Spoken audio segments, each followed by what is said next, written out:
Hello everyone and welcome back to UFOs and Other Paranormal Stuff. My name is Andy and this episode will be about reincarnation. I have found 3 stories on the subject, quite interesting stories actually, I think. One story is about Jenny Cockell, an English lady who in the mid-1990s came to fame for writing about her claims of reincarnation. The second story is the case of James Leininger, an American case of reincarnation. That was suggested to me by Jean through the Facebook page for UFOs and Other Paranormal Stuff. Thank you, Jean. And the third one is the case of Carl Edon, an Englishman whose story I found to be very, very interesting indeed. But first of all, I'd like to give a big shout out to everybody who has joined the Facebook page. Thank you very much, and spread the word. Share to your friends, please. I also want to say a big thank you to Steve and Edon, who sent me some photos of things that they saw in the sky. Edon, I agree with you. I think that the one that you saw was Elon Musk's Starlink satellite. I think that's what they're called. Steve, yours seems to be a little more, how can we say, otherworldly, possibly. I don't know. Anyway, the pictures will be up on the Facebook page today. So join the Facebook page, have a little look at that, see the pictures, see what you think. And as always, don't forget, if you wish to get in contact with me, please do so via the email at ufosandotherparanormalstuff@gmail.com. That's ufosandotherparanormalstuff@gmail.com. Alternatively, you can send a message or put a post up on the Facebook page. Type in UFOs and Other Paranormal Stuff. Twitter is at UFOs and OPS. That's at UFOs ANDOPS. And of course, you can catch up with me on Instagram as well as YouTube.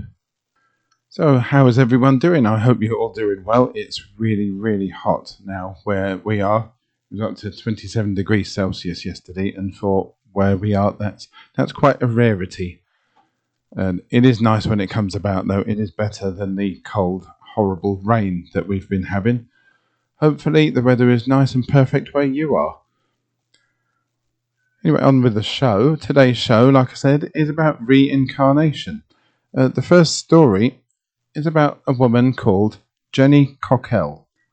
Jenny Cockell, an English podiatrist who lived in the Midlands of England in the mid-90s, came to fame for writing a book about her claims of reincarnation. In her book, Yesterday's Children, Cockell discusses what she describes as past life memories of the life of Mary Sutton in the early 20th century in Ireland.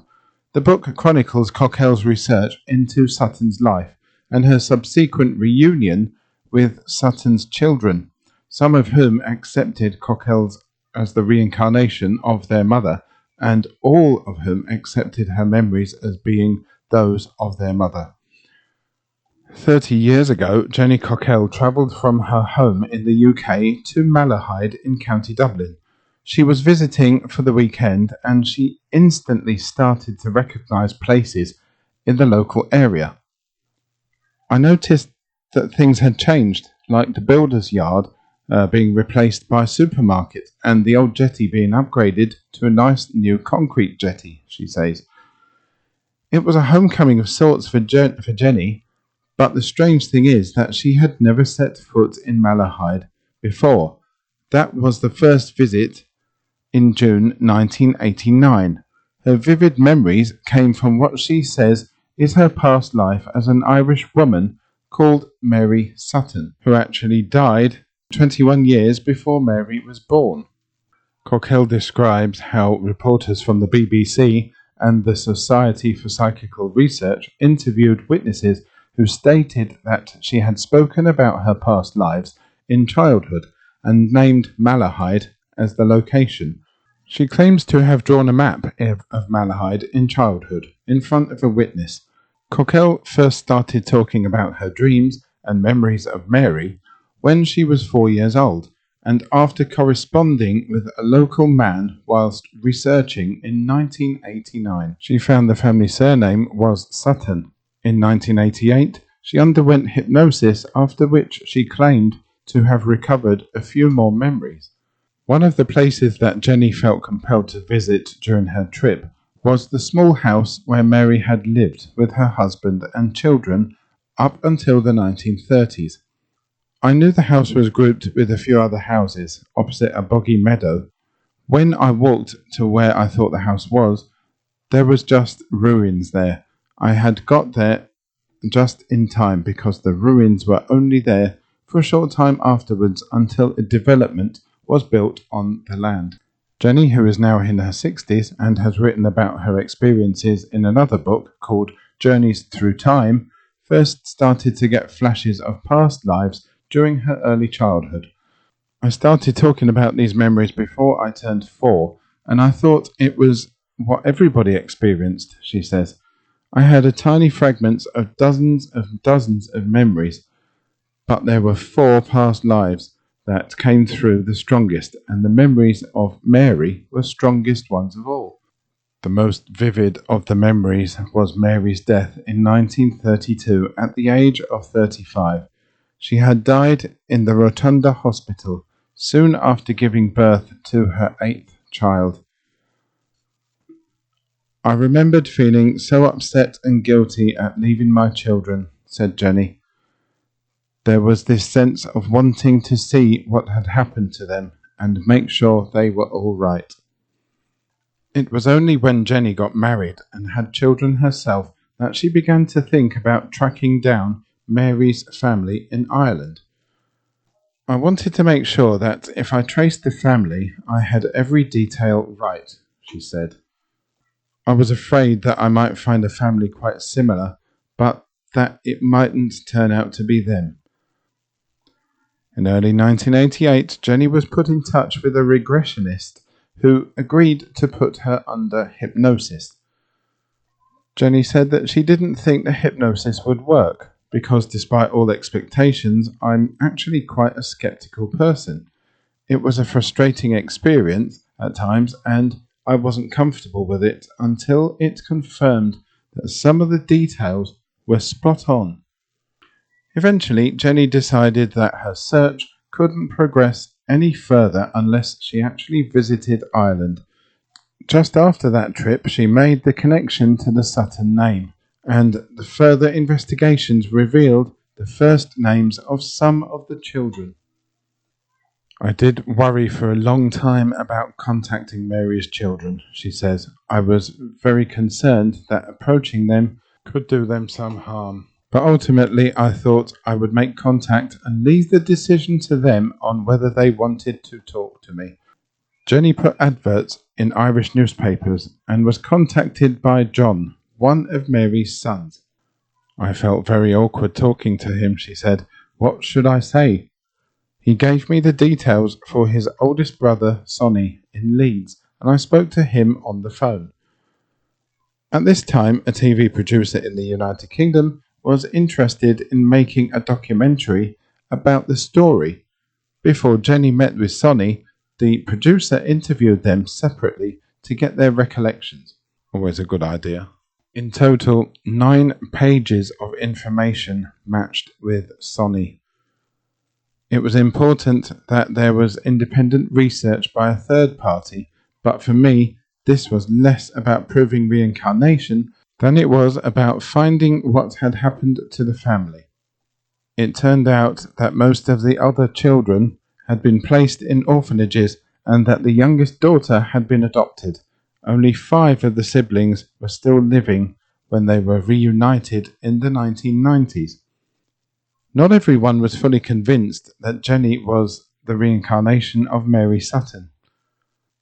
Sonny accepted me as Mary mostly because there were things that I knew that he said, "How can you know that?" Some of the girls couldn't quite see it as reincarnation, and as I said, they didn't have to look at it that way. I think instead they saw it as their mother working through me. Jenny remained in contact with Mary's children and was particularly close to Sonny up until his death in 2002. There are, of course, skeptics who remain unconvinced by Jenny's past lives. I don't really need to respond to those criticisms, she said. I can only explain what happened to me. I grew up with people telling me that what I was quite sure was real wasn't real, and I wouldn't want to do that to other people. I understand skeptics are uncomfortable with the idea of reincarnation, but they haven't experienced what I have. It feels lovely now that I have retraced more about my past lives through writing the book. I've found out answers to things that seemed unresolved in my mind. While a lot of the memories are still there, if I want to access them, I feel at last that I am able to live my own life. There you have it. There's an account of Jenny Cockell, the English woman who says that she was reincarnated as an Irish woman from the 1930s. Her book, Journeys Through Time, Uncovering My Past Lives by Jenny Cockell, is out and available now. So what do you think about that? Please let me know. It's reincarnation. It's a very sort of strange subject, isn't it? Even in the paranormal circles. A lot of religions believe in it, of course.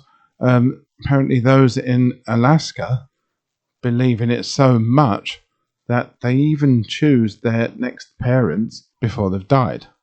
The next case of reincarnation is the case of James Leininger, an American case of reincarnation. This was suggested to me by Jean through the Facebook group, UFOs and Other Paranormal Stuff. If there's anything that you would like me to talk about on the podcast, please do send me stuff or post it even to the Facebook page. The case of James Leininger. Now, I have to admit, I've never heard of this case either at all. I've heard little bits about reincarnation elsewhere, but I've never, ever heard this one. But I did find details of it on the internet on the case report written by Jim B. Tucker, ND. James was born on April 10th, 1998. As related by his parents, the first notable incident in the case occurred in February 2000 when he was 22 months old. Took him to the Kavanaugh Flight Museum outside of Dallas, as they were living in Texas at the time. James was fascinated by the planes, and in particular by the World War II exhibit.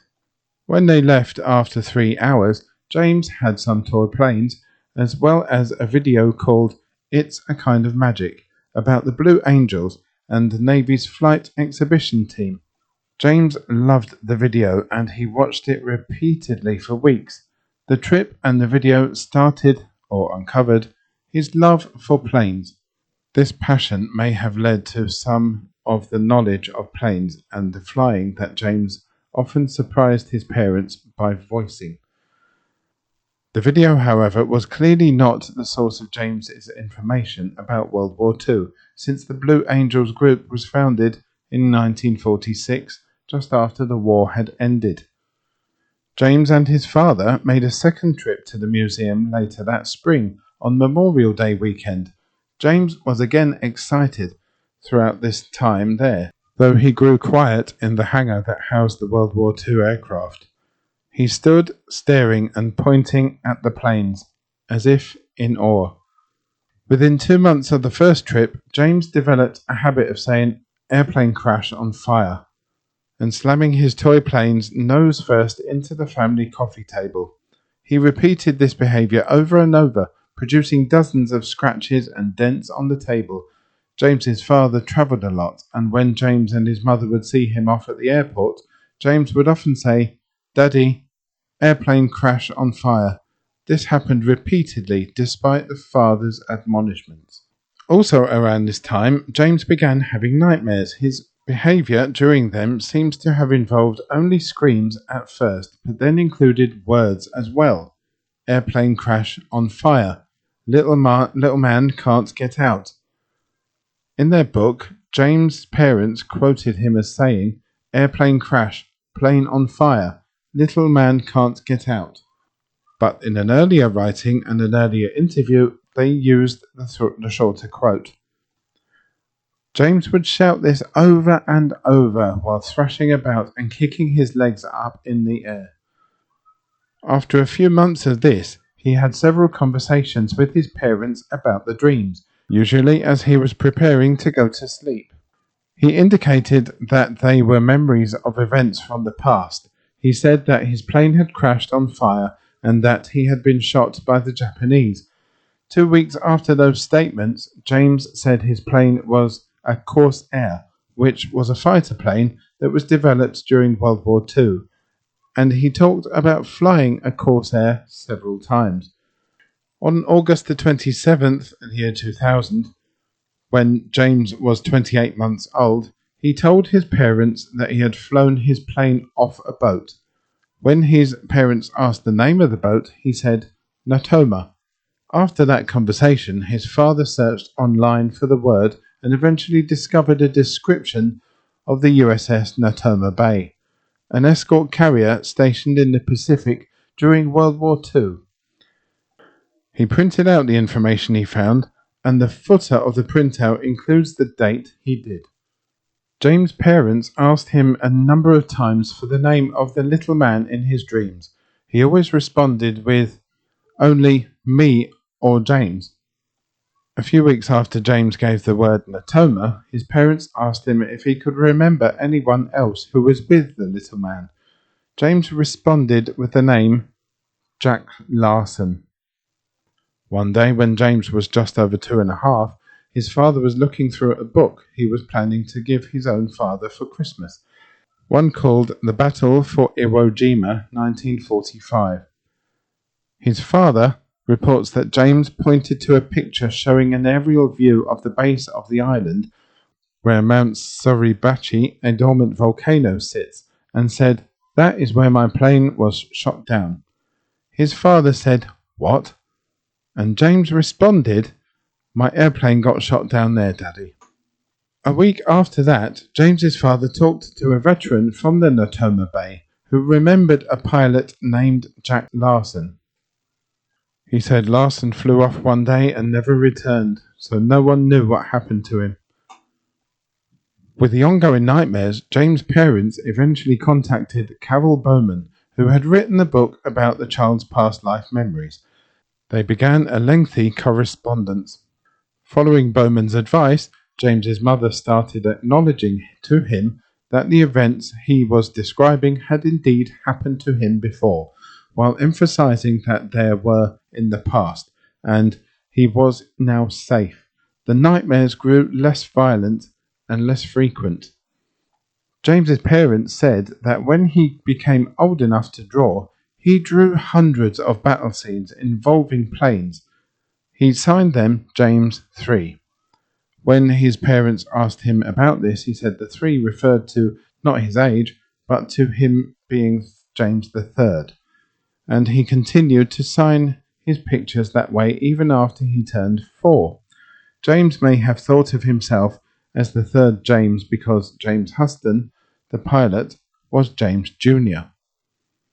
In June of 2002, James's parents were interviewed by ABC News for a segment that was to be part of a program called Strange Mysteries.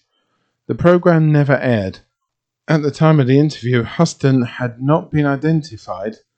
Following the interview, James's father corresponded with an ABC producer about the name Jack Larson.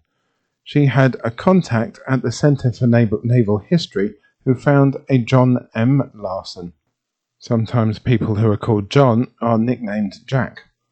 Though it was ultimately determined that this man was not the Jack Larson on Natoma Bay, the correspondence between James's father and the producer is useful as a documentation that he was indeed searching at the time for a man with that name. 2 months later, James' father wrote a letter to the veteran who had told him that Jack Larson had served on the Natoma Bay. In the letter, he mentions this John M. Larson, again documenting this part of the search. A month after that, James's father attended his first Natoma Bay reunion. He learned that the Jack Larson from Natoma Bay had survived the war. Though he was not at the reunion, he was still alive, and James's father soon visited him. He also learned that only one pilot from the ship was lost during the Battle of Iwo Jima, a 21-year-old from Pennsylvania named James M. Huston, Jr. After the reunion, James's father turned his focus to Huston, as documented by a posting he made on a website looking for information. He learned that Huston did not actually die on Iwo Jima itself. Instead, as the battle continued after the initial assault, he was one of 8 pilots from the ship who took part in a strike against transport vessels in a harbour on the nearby Chichijima, as the Japanese were preparing a build-up of troop replacement and supplies. It turns out that his plane appears to have crashed exactly as James had described it. The aircraft's action report for the day that Huston's plane was shot down includes a chart of the paths each pilot took. Jack Larson, the one name James gave, is shown as the pilot of the plane next to Huston's. As Huston was the only pilot from Notomi Bay killed during the Iwo Jima operation, and as his details closely matched James's statements, his parents concluded that he was the man whose life James had recalled. James's parents said that he gave other details as well, but no documentation of them exists that was made before Huston was identified.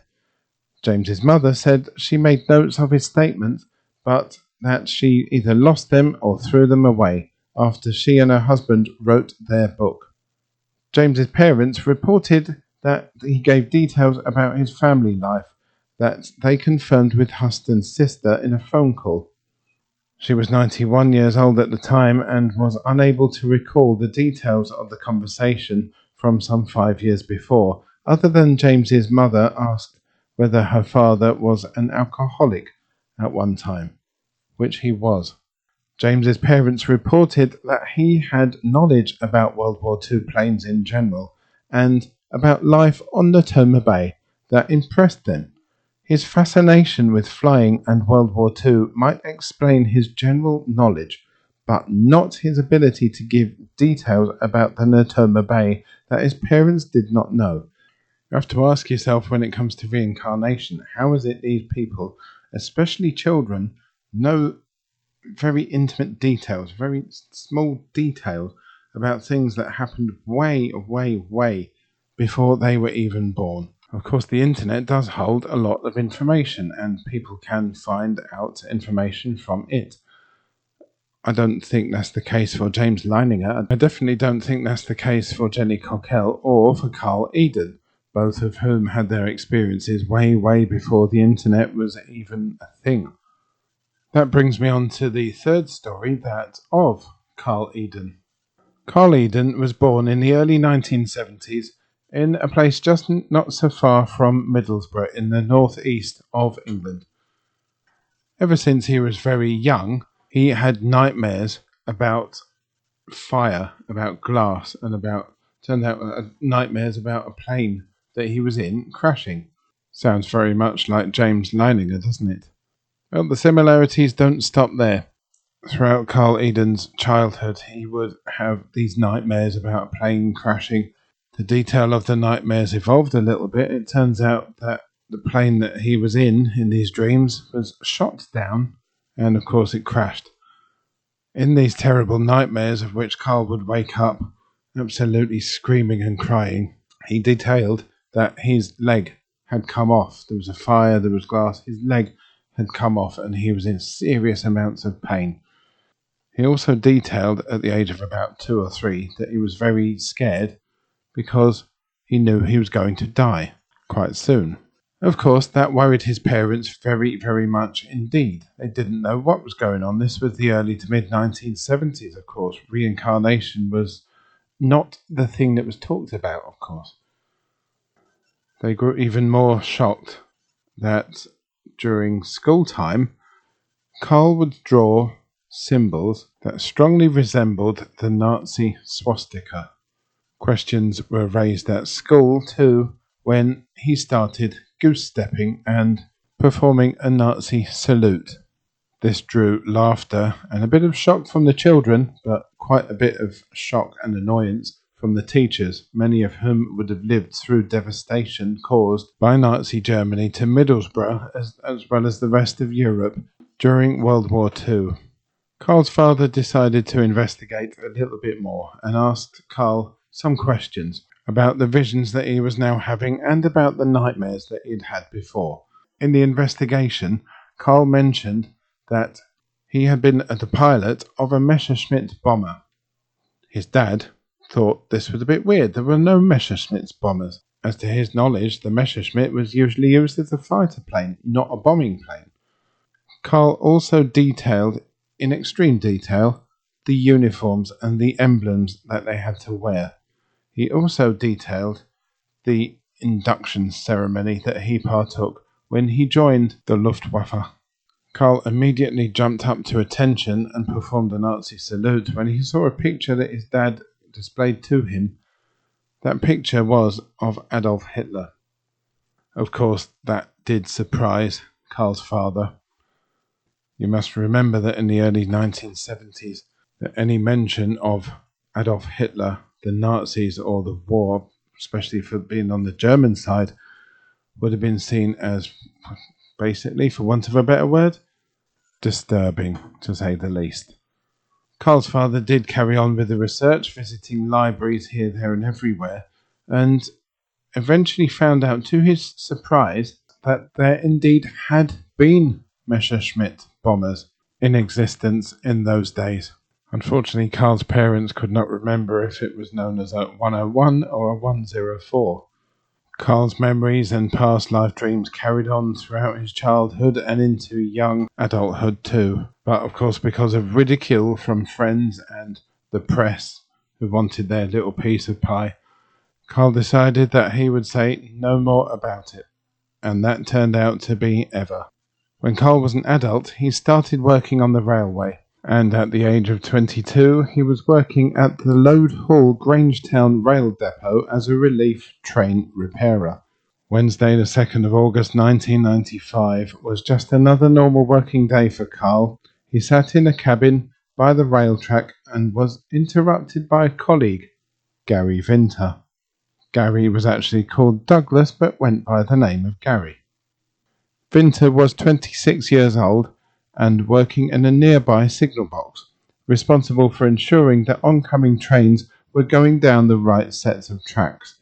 He'd broken away from the signal box and made his way to Carl's cabin to pass some time. When he stepped into Carl's cabin, an argument started, which culminated in Carl shouting at Winter, something he'd never seen before, as he had never watched him lose his temper. When the giant Winter laughed at being shouted at, Carl grabbed a knife from the sink and threatened to kill him. In the subsequent struggle that followed, Winter overpowered his colleague, wrestled the knife from him, and stabbed him. The first knife broke, causing Winter to simply put it on the floor and fetch another knife to continue stabbing Carl Edon. Very tragically, Carl Edon died from his injuries. However, the story doesn't stop there, because only a few months later, new tracks needed to be laid and a new configuration of layout needed to be put in place at that very spot. While the railway workers were digging up the old track, digging up the dirt and the earth underneath it, they struck something hard that had been buried under the ground. They called for the site foreman to come over and take a little look. The site foreman decided that a major excavation of whatever this was being buried needed to be done. And so they set about excavating the very large item from the ground. As they uncovered it, they slowly realized that this was a downed warplane. Further examination revealed that this plane was a Luftwaffe plane and had been downed in a bombing raid over Middlesbrough during World War II. The remains of two bodies were found outside of the plane, of course buried in the dirt, just like the plane was too. When investigators got to the cockpit of this burned out, crashed out, shot down old piece of wreckage, they found the body of a pilot, his remains badly burned, and his leg had broken completely off. Every single detail of the crash, of the plane, of the uniform, of the man that had been piloting it, had been foretold many years before by the little boy, Carl Edon. The story was so intriguing that it went worldwide, including, of course, into the German newspapers, and it was picked up by an investigator in Germany. He investigated the case and he found that the pilot was called Heinrich Richter. And in 2015, he contacted the descendants of Heinrich Richter to let them know the story. They sent the investigator a photograph of Heinrich Richter, who indeed he passed on to the family of Carl Edon. Carl Edon's mother and father were shocked. Shocked because all the details that Carl Edon had given them were absolutely spot on. But also, the resemblance between Heinrich Richter, who had died in the 1940s after being shot down over the sea coming into Middlesbrough, was so alike with that of Carl Edon that even they said that he could pass as a family member of Heinrich Richter more than of their own. So there you go, the strange story of Carl Edon and Heinrich Richter. Even more stranger because of not just the reincarnations, but the coincidences surrounding it. Other stories of reincarnation state that people are just reincarnations of other people who have lived on Earth. Carl Edon seems to be reincarnation of somebody who died right near to where he lived. And even stranger than that, this Heinrich Richter just happened to die meters away from where Carl Edon himself was tragically taken down. Lots of food for thought there. Let me know what you think of the episode. Let me know what you think of reincarnation as a whole. Of course, please do keep sending your stories to UFOs and other paranormal stuff at gmail.com. Don't forget to put your thoughts and stories up on the Facebook page as well. You take care, and until next time, I will see you very soon.